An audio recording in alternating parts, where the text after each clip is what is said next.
What if I told you that, while most people were focused on holiday shopping, family dinners, and year-end celebrations, the U.S. financial system quietly came closer to a breakdown than it has in years?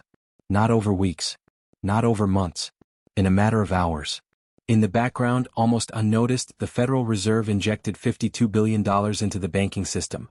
Not as part of a scheduled program, not as routine policy, but through rapid emergency operations designed to stop something from spiraling out of control. And at the exact same time, something strange happened. Gold suddenly collapsed, dropping around 5% in a single day, its sharpest move in months. Silver didn't just fall. It was crushed, plunging more than 11% in what traders described as a full-scale liquidation event. This wasn't normal volatility. This wasn't profit-taking before the holidays. And it certainly wasn't a coincidence. Because here's the part most people missed. Assets that are supposed to benefit during periods of financial stress didn't rally. They imploded. And that contradiction tells you everything you need to know about what was really happening behind the scenes. You don't inject tens of billions of dollars into the financial system on an emergency basis unless something is breaking. Central banks don't wake up one morning and decide to flood markets with liquidity out of generosity. They do it for one reason only, because failure is imminent, and if they don't act immediately, the damage spreads everywhere. We've seen this movie before. In 2008, when the collapse of a single institution nearly brought down the global financial system. In March 2020, when markets froze and liquidity vanished almost overnight. Every time emergency interventions of this scale appear, they mark moments when the system can no longer support itself. And right now, as this is being recorded, the warning signs are flashing again. Bank reserves are shrinking. Short-term funding markets are under stress. And the so-called plumbing of the financial system, the part most people never think about, is starting to crack. Yet instead of panic in the headlines, what most people saw was a sudden crash in gold and silver. And they were told it was just the market doing what markets do. That explanation doesn't hold up. Because when safe haven assets fall hardest during a moment of extreme monetary stress, it usually means one thing. Someone was forced to sell. And when forced selling starts at the institutional level, it doesn't stay contained for long. In the next part, I'll break down exactly what went wrong inside the system, why liquidity suddenly became scarce, and why that $52 billion injection was a signal, not of strength but of fragility. Because what happened here isn't just about precious metals. It's about how dependent the entire financial system has become on constant emergency support. And once you see how the pieces connect, it becomes very hard to unsee. To understand why this mattered so much, you first need to understand one thing. Modern financial markets don't run on confidence. They run on liquidity.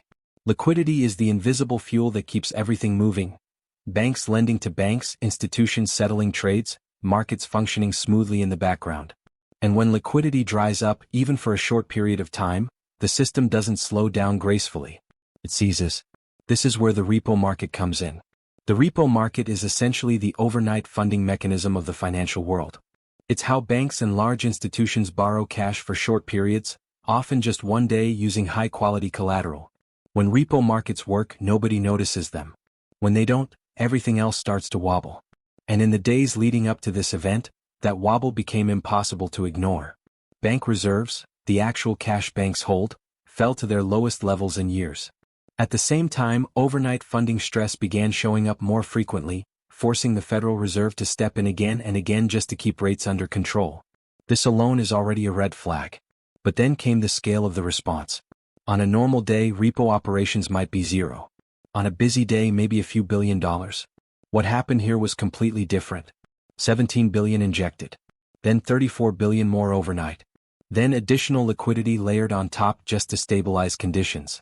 In less than 3 days, over $52 billion had to be deployed. That is not fine-tuning. That is not reserve management. That is emergency liquidity support. When funding markets require that level of intervention, it means institutions are scrambling for cash. And when institutions are scrambling for cash, it usually means someone, somewhere, is facing losses they can't cover. This is where the story takes a darker turn. Because liquidity stress doesn't start with everyone at once. It starts with one large participant. One institution that made a bet assuming conditions would remain calm, prices would behave, volatility would stay contained. And when that assumption breaks, the demand for cash explodes. Margin calls come in. Collateral requirements rise. And suddenly, assets that were never meant to be sold under pressure are dumped into the market at any price. That's how localized stress turns into systemic risk. And this is why timing matters so much. This all unfolded during a holiday period, when liquidity is already thin, trading desks are lightly staffed, and market makers carry smaller inventories. In that environment, even modest stress can snowball into something much larger. The Federal Reserve understood this immediately. They knew that if funding markets froze even briefly, the problem wouldn't stay contained. It would spread, from one institution to another, from one market to the next. And that brings us back to gold and silver. Because while most people were watching prices fall and assuming investors were suddenly losing confidence, what was really happening was something far more mechanical, and far more dangerous. In the next part, I'll explain why precious metals were sold so aggressively, who was likely forced to sell them, and why these moves had nothing to do with fundamentals, and everything to do with survival. Because when liquidity disappears, fundamentals don't matter. Only cash does. Here's where the official narrative completely falls apart. If gold and silver were falling because investors suddenly changed their minds, we would have seen it happen gradually. We would have seen orderly selling, rising volumes, rational explanations. That's not what happened. What we saw was violent, abrupt, and indiscriminate. The kind of price action that only appears when someone is being forced out of positions.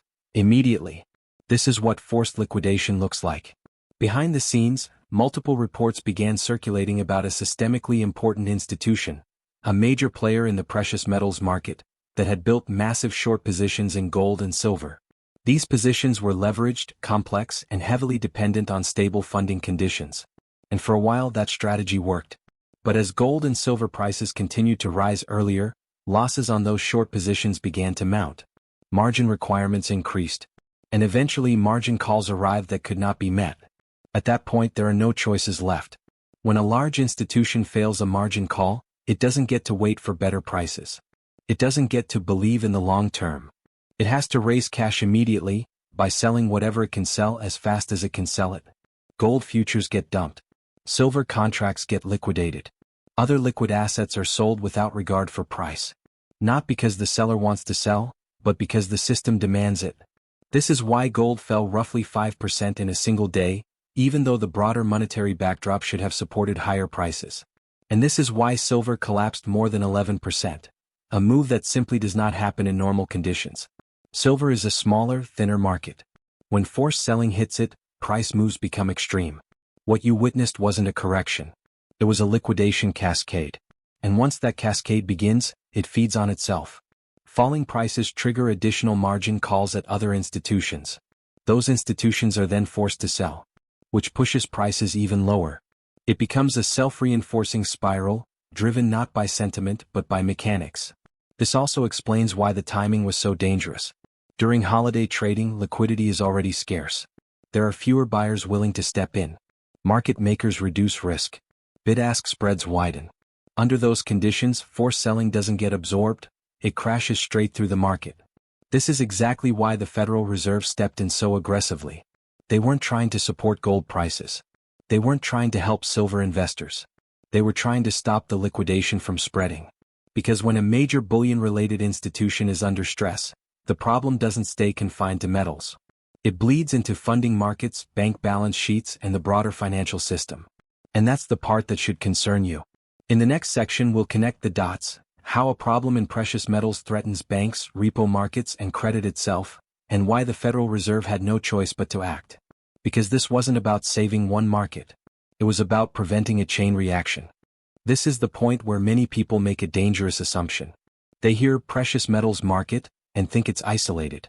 They hear bullion bank, and assume it has nothing to do with the rest of the system. That assumption is wrong. Modern financial markets are not a collection of separate pieces. They are a tightly coupled network. Stress in one corner doesn't stay there, it spreads, often faster than anyone expects. When a large institution in the precious metals market runs into trouble, the first impact is obvious: forced selling of gold and silver. But that's only the first layer. The second layer hits immediately. Banks that provide credit lines to that institution suddenly face counterparty risk. Repo agreements backed by collateral come under scrutiny. Funding costs rise as lenders demand more protection or pull back entirely. At the same time, market makers begin to reduce exposure. They widen spreads. They step away from providing liquidity. And just like that, markets that normally feel deep and resilient start to feel thin and unstable. This is how liquidity crises form. One failure leads to margin calls. Margin calls lead to forced selling. Forced selling leads to falling prices. Falling prices create more margin calls. And suddenly what started as a single institution's problem becomes everyone's problem. This is why the repo market matters so much. The repo market is the backbone of short-term funding. When stress appears there, it doesn't just affect banks, it affects everything priced off short-term rates. Treasuries, corporate bonds, derivatives, equity financing. If repo market sees up, even briefly, settlement risk skyrockets. Institutions stop trusting each other. And when trust disappears, liquidity evaporates. The Federal Reserve understands this better than anyone. They know that once contagion takes hold, there is no clean way to contain it. That's why they act preemptively, not because everything is fine but because everything is about to stop working. This is what makes the $52 billion intervention so revealing. It wasn't designed to stimulate the economy. It wasn't aimed at boosting growth. It was crisis containment. And the fact that it was required during a period of low activity, when markets are usually calm, makes it even more alarming. Holiday trading used to be a quiet time. Now it's one of the most dangerous periods in the calendar. With reduced staffing, thinner liquidity, and automated systems dominating flows, even small disruptions can spiral out of control. We've seen this before. In 2019, when repo rates suddenly spiked and forced the Federal Reserve into emergency operations that lasted for months. In 2020, when markets unraveled faster than models said they could. Each time the lesson was the same: the system is far more fragile than it appears. And that fragility is growing. In the next part, we'll step back and look at the bigger picture. Why the system has become dependent on constant intervention, why the narrative of tightening doesn't hold up, and why these emergency actions keep coming back, larger and more frequent. Because once a system requires continuous support to survive, the problem is no longer temporary. It's structural. For the past 2 years, the official story has been very clear. The Federal Reserve was fighting inflation. Liquidity was being drained. Policy was tight. Markets were told to adapt. But what this episode exposed is something very different. Because a system that truly functions under tight monetary conditions does not require emergency liquidity injections the moment that tightening pauses. It doesn't immediately break the second support is removed. Yet that's exactly what happened. Within weeks of ending balance sheet reduction, emergency operations returned. Not gradually. Not cautiously. Instantly, and at scale. That tells you something critical. The system was never actually stable under tighter conditions. It was merely surviving. And the moment the pressure changed, hidden stresses surfaced everywhere at once. This is where language becomes important. When the Federal Reserve purchases government securities, they no longer call it quantitative easing. They call it reserve management. When liquidity is injected through repos, it's framed as technical, temporary, routine. But buying tens of billions in government debt and flooding funding markets with cash achieves the same result regardless of what it's called. Liquidity increases. Balance sheets expand. Risk is backstopped. And that creates a dangerous feedback loop. Each successful intervention teaches markets a lesson. Take more risk.